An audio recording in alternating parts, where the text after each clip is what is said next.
Bom dia, começa agora a cobertura do segundo dia do Enem 2012. Durante todo o domingo você confere aqui informações sobre as provas, trânsito, previsão do tempo, além de dicas para candidatos e familiares. Nesta edição, a professora Cíntia Chagas comenta a prova de linguagens e redação do Enem. Veja agora no circuito especial Enem 2012. Neste domingo, em todo o país, mais de 5 milhões de candidatos devem fazer as provas do Enem.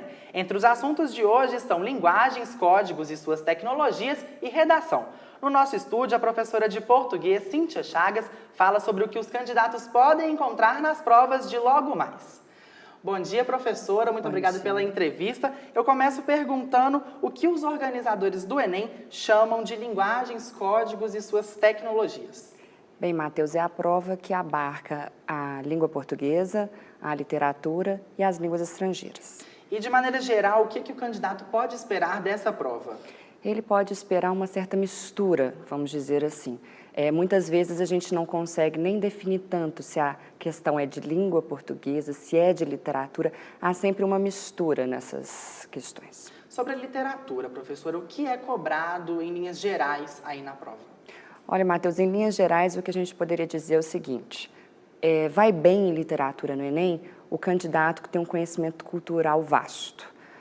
Às vezes eu brinco em sala e digo que vale muito mais um aluno visitar um museu a simplesmente ler livros e ler, né? Óbvio que a leitura é muito importante, mas é importante também esse conhecimento ligado à arte, né? A pessoa enxergar, de repente, uma pintura, ok? Alguma coisa nesse sentido. E tem algum livro específico que é cobrado na prova? Não.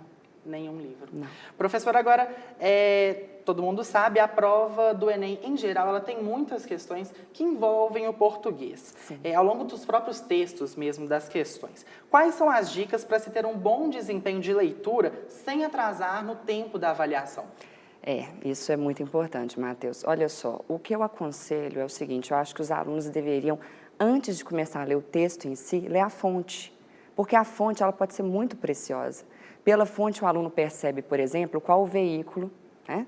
E pelo veículo é possível perceber a ideologia daquele texto. Também é possível localizar ali o nome do autor, e com o nome do autor você pode ter já antecipadamente não vamos falar ideologia, mas vamos falar o estilo do autor, talvez. A data é importante, analisar a data antes de começar o texto é muito interessante, que aí você tem todo o contexto de antemão. Depois, ler o título, se houver, porque nem sempre no Enem o texto vai ter título, vai possuir o título. Você pode ler o título e enquanto o aluno vai lendo o texto, é interessante que ele faça marcações no texto.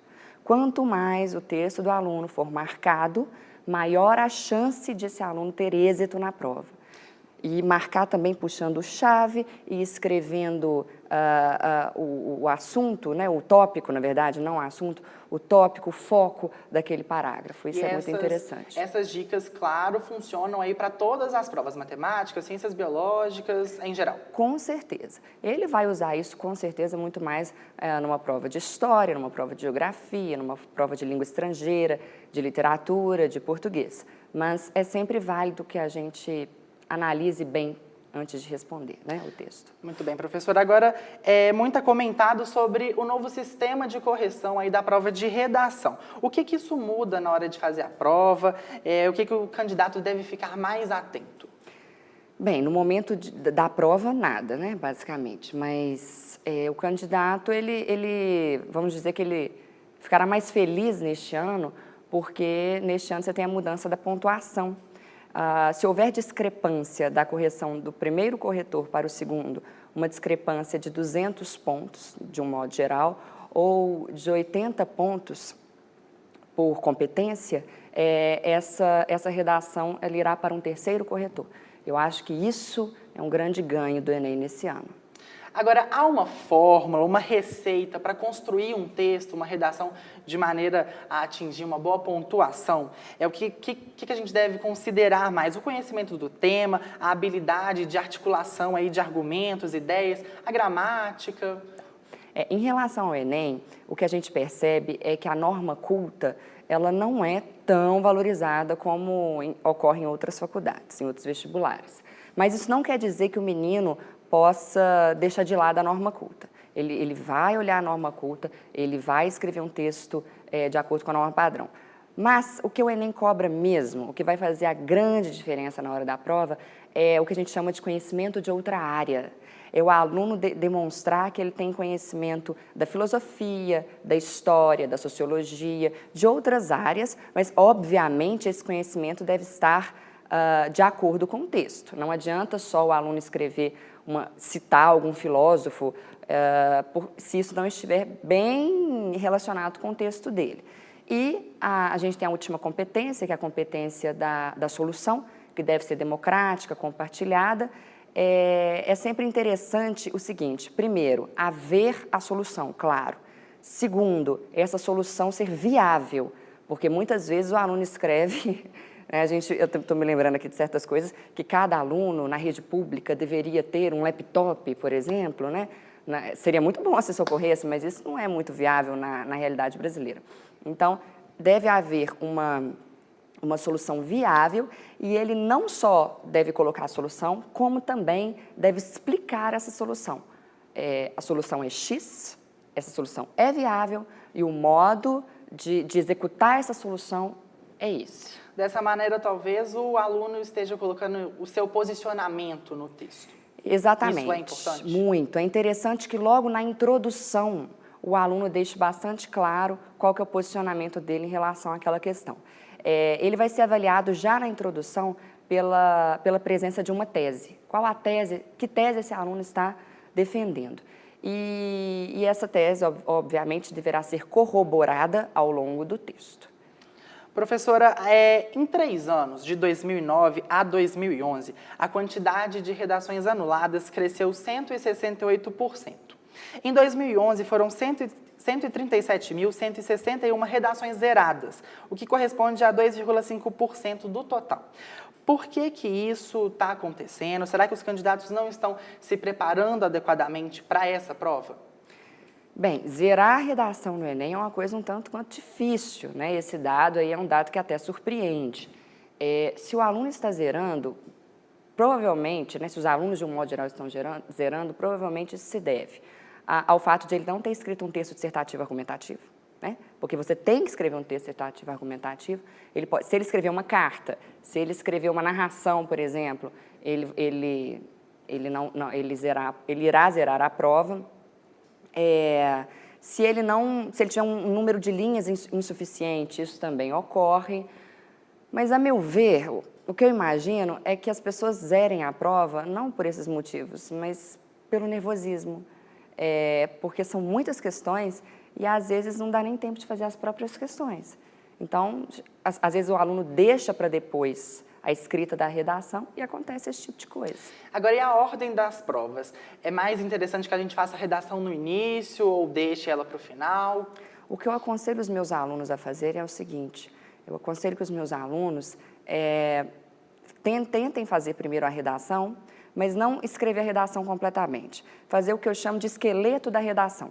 Ele vai escrever tudo que ele sabe sobre aquele assunto, ordenar os argumentos que ele vai colocar, já escrever a solução, já escrever o conhecimento de outra área, né, para mostrar o arcabouço teórico, né, que ele tem, o arcabouço cultural dele, já escrever, deixar tudo lá pronto.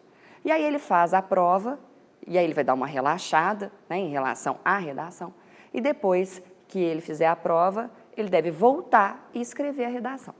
Professora, agora para a gente encerrar, você tem alguma dica aí para dar para o aluno para que ele tenha um bom desempenho aí na prova de redação de hoje? Olha, a grande dica é leiam, né? Lê com atenção a proposta, porque só escreve bem quem lê bem. Então, se o candidato lê a proposta, grifar, estudar mesmo aquela proposta e tiver calma, né, ele vai se dar bem. Se ele estiver se preparado ao longo do ano, ele vai se dar bem. Professora, muito obrigado pela presença e pela entrevista hoje. Imagina. E veja agora outras informações sobre o Enem 2012.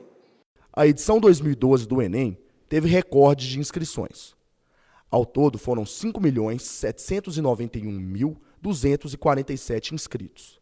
São Paulo registrou o maior número de candidatos, 1.068.517. Minas Gerais foi o segundo, com 723.644. Em todo o país, 28.295 candidatos solicitaram atendimento especial por serem pessoas com necessidades especiais. Para saber se o candidato se classificou ou não para a segunda fase, que é discursiva e com questões específicas, é feito um cálculo. As notas das 4 provas objetivas são somadas e é feita uma média. O resultado final do vestibular é fruto do somatório entre a média das questões objetivas do Enem, os resultados da segunda fase e a média da redação. A divulgação dos gabaritos está prevista para o dia 7 de novembro e o resultado final para o dia 28 de dezembro. A consulta pode ser feita no site enem.inep.gov.br. Para acessar os resultados individuais, os candidatos devem digitar o número de inscrição e senha, ou CPF e senha. Esta edição fica por aqui. Daqui a pouco voltamos com mais informações. Acompanhe também a cobertura do Enem 2012 na Rádio FMG Educativa, na frequência 104.5. Até daqui a pouco.